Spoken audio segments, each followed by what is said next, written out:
They said the war was simple, loyalty or rebellion, crown or republic. But on the ground, nothing was simple. Between the armies stretched 40 miles of silence, broken barns, and unburied dead. Men stole from neighbors, burned what they couldn't keep, and called it duty. Through that wasteland moved one man, no banner, no oath, no home. He spoke little, carried less, and left nothing that could be traced. His work was the kind that disappeared by morning, the kind written only in smoke. He knew the world wasn't divided by uniforms or flags, but by what people would do when no one was watching. Some killed for a cause, others for a meal, and a few learned the only truth that ever survives a war. Between thieves and thunder, mercy has no country. You are listening to the audio of Doctrine of Shadows by Douglas Gosselin. Prologue, New York, May 1829. The dead can't speak, but sometimes they leave instructions. Peter Augustus J. turned the key in the cabinet lock. Iron cold, exact. His father had placed it in his hand just weeks before dying, saying only, "You'll know when." But what he said last, his voice thin as parchment, had stayed with him more sharply. "Whatever you find, don't burn it. That's my only request." Now, the lock turned. The cabinet gave way with a click that felt like a sentence being passed, and Peter understood. Once open, some inheritances never let you go.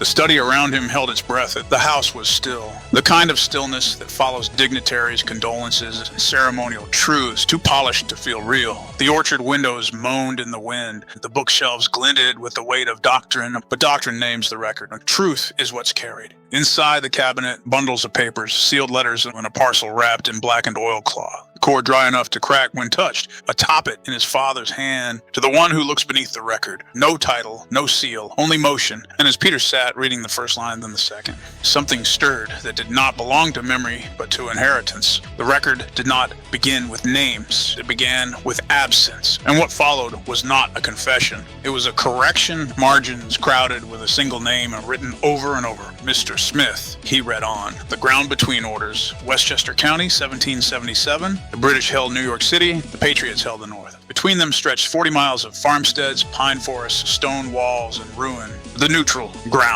A no-man's land ruled not by law, but by fire, theft, and reprisal. Loyalist raiders called cowboys struck from the south, swift, armed, and unaccountable. They stole cattle, burned barns, and vanished before dawn. Patriot-aligned skinners rose in answer, but quickly mirrored the cruelty. They pillaged loyalist homes, waylaid travelers, and turned on their own for profit. Neither wore a true uniform. Both wore opportunity. To contain the hemorrhaging, the New York Provincial Congress formed the Committee for Detecting and Defeating Conspiracies, a title both bureaucratic and brutal in purpose. Its mission, silence loyalists, intercept spies, and impose a semblance of control. John Jay, its architect, became less jurist and more spy master, authorizing arrests, removals, and erasures in the name of the fragile republic. It wasn't justice, it was survival. And in the neutral ground, survival was the only flag still flying. Between thieves and thunder, memory of 1777 south of Tarrytown, the valley didn't move. Smith lay belly flat atop a snowy ridge. Below him, a fire flickered through the wreckage of a collapsed cabin. Its smoke curled up like memory. 12 men drifted through the ruin, skinners, though no banner marked them.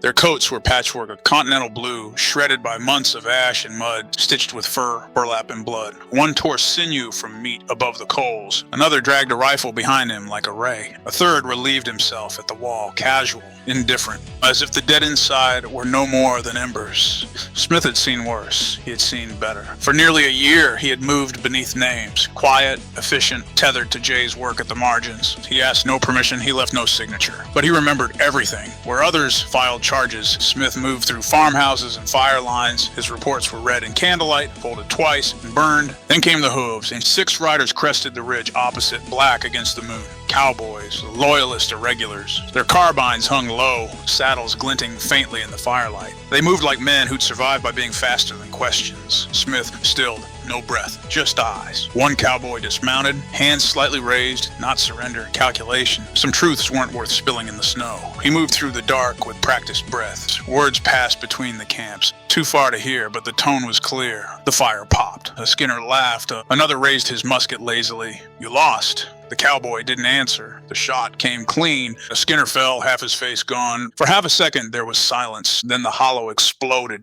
chaos. Gunpowder split the night. Muskets flared wild. A horse shrieked, then collapsed, snapping its rider's leg beneath it. Voices crashed into each other. Dutch, Gaelic, Mohawk, French, Carolina slur. A Skinner drove a blade into a cowboy's ribs and was shot in the spine before he could pull it free. Two men rolled into the fire, fists cracking, coats igniting. Neither let go. A powder flask burst, spraying bone and flame. Someone's forearm landed near the creek. Smith did not blink. A bayonet found a throat. A tomahawk found a collarbone. A rifle cracked at close range, then again. Sobs followed, then curses, then nothing. The cabin gave up last, its roof folding inward with a groan, timbers shattering like ribs beneath a hoof. No sides, no ranks, only fire, only bodies, the arrest. Smith backed into the woods, one foot, then the next. The screams faded, and he moved through the dark with practiced breath. No need to watch the end, they'd all lost. He reached the road, smoke clung to his coat. Then, "That's him! That's the one I saw!" The voice snapped the dark. A boy's shaking, desperate. The three militiamen turned. A lantern swung.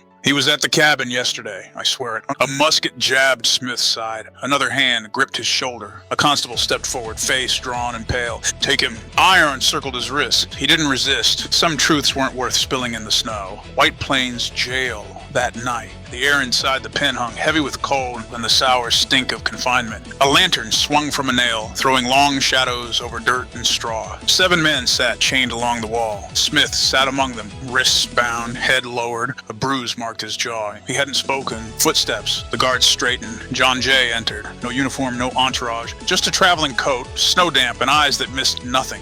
He scanned the prisoners, then paused. Smith didn't move. Jay said nothing, just held the moment. Then turned and disappeared through the clerk's door without a word. The escape. Smith shifted slightly. His fingers worked the bolt embedded in the floor beam. It was old, loose. He tested it. A cough, a twist, one push with his boot. The bolt cracked free. He rose fast, chain still trailing from one wrist. The nearest guard turned. What was the... Smith swung the chain. Iron met jaw. The man folded. Another reached for his musket. Too slow. Smith drove his shoulder into the man's gut, slammed him into the wall, ripped the musket free, and jabbed it backward into his throat. Footsteps in the hall. Smith moved, left at the water barrels, right past the clerk's desk. Papers spilled. A figure in the doorway, a guard silhouetted in firelight. Smith didn't slow. A low sweep. The man went down. A gasp. Smith kicked the musket away and burst through the side door. Into snow, into silence. The wind cut through the trees. Smith crouched above the jail, watching smoke rise. Bells rang. Dogs barked. Footsteps scattered below. He listened, then stood. Ahead, only trees, only dark. He moved. Some men escaped walls, and others, history. As Smith crouched above the jail, watching smoke coil into the trees, he thought, only once, of a girl who used to braid ribbons into her sleeves. Elise would have hated this country. Too loud, too certain. She believed in mercy. He had learned how to live without it. Elsewhere, that morning, the sun had barely risen when a knock came to Jay's temporary quarters in White Plains. He looked up from the parchment he'd been marking, eyes already tired. An officer stepped in, coat damp from the thaw. "The prisoner, sir. The one you instructed us to quietly release." Jay didn't move. "Oh, gone, sir. Escaped before we reached the cell. Took out 2 guards. Vanished." Jay said nothing at first. Then he smiled. Just once. Small. Inevitable.